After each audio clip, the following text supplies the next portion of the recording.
Egypt के capital Cairo में एक आदमी को एक मच्छर काट लेता है। वो अपनी उसी जगह पर शेविंग करते करते एक कट लगा लेता है। कुछ दिनों बाद उसके इन्फेक्शन से उसकी मौत हो जाती है। जैसे ही वो अपनी आखिरी सांसें लेता है, पूरे शहर की लाइट चली जाती है और उसी सेम मोमेंट वहां से हजारों किलोमीटर दूर इंग्लैंड में बैठा उसका कुत्ता भी मर जाता है। एक कोइंसिडेंस? लेकिन अगले दिन के न्यूज़पेपर में हेडलाइन छपती है, death comes on wings to he who enters the tomb of a pharaoh। यानी ये एक कोइंसिडेंस नहीं बल्कि एक श्राप था, तूतनखामुन का श्राप। इजिप्शियंस का मानना था कि डेथ हमारी जर्नी का एंड नहीं होती है। उन्हें लगता था एक आफ्टर लाइफ होती है।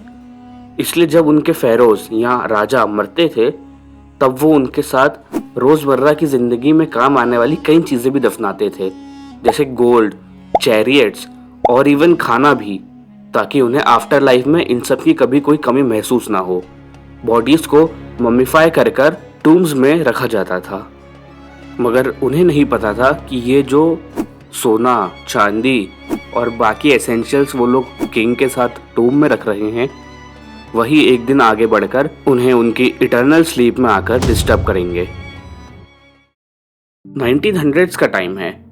ब्रिटिश आर्कियोलॉजिस्ट हावर्ड कार्टर, जिसे लॉर्ड कार्नावन फंड कर रहे थे, सालों तक वैली ऑफ किंग्स में खुदाई करता है, मगर उसके हाथ रेत के अलावा कुछ भी नहीं लगता। कई सालों की मेहनत के बाद अब उन्होंने डिसाइड कर लिया था कि इस प्रोजेक्ट को अब वो रोक देंगे।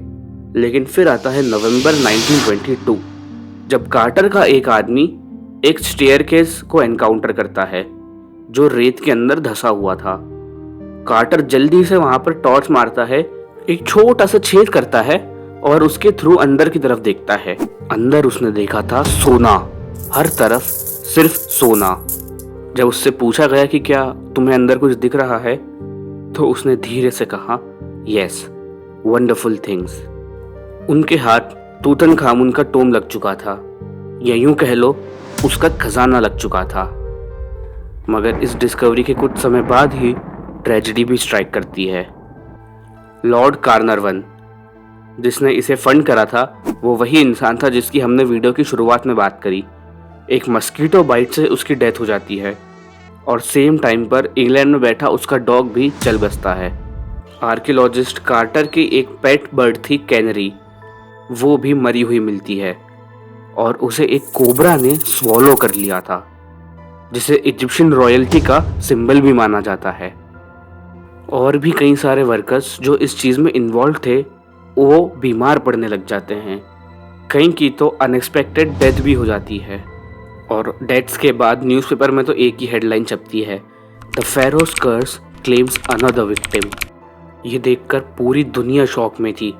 क्या ये सच में एक डिवाइन पनिशमेंट थी या फिर एक आम चीज़ जिसे हम सब नज़रअंदाज कर रहे थे? जल्द ही इस केस में साइंटिस्ट इन्वॉल्व हो जाते हैं, अपने अपने एक्सप्लेनेशंस देने लगते हैं। कुछ का कहना था कि टूम में इतने सालों से ममीफाई होने की वजह से उसमें एक डेडली वायरस था या फिर कोई बैक्टीरिया जो कई सदियों से सील्ड था, और जब उसके कांटेक्ट में ह्यूमंस आए तो उनकी बॉडी को समझ नहीं आया कि उससे कैसे बचाया जाए और उन्होंने अपना दम तोड़ दिया। क्योंकि इस सब के पीछे का जो मेन इंसान था, आर्कियोलॉजिस्ट हावर्ड कार्टर, वो खुद अगले 17 सालों तक जिया था। लेकिन जैसे कि हमारी दुनिया जिस प्रिंसिपल पर वर्क करती है, मिथ सिर्फ स्ट्रॉन्गर ही होता गया। लोगों का तो यही मानना था कि एंशिएंट फेरो ने अपनी नींद खराब करने का बदला लिया है। आज भी रिसर्चर्स को टूम्स में डेंजरस फंगाई और गैसेस मिलती हैं जो हमारे लिए बिल्कुल भी सेफ नहीं है।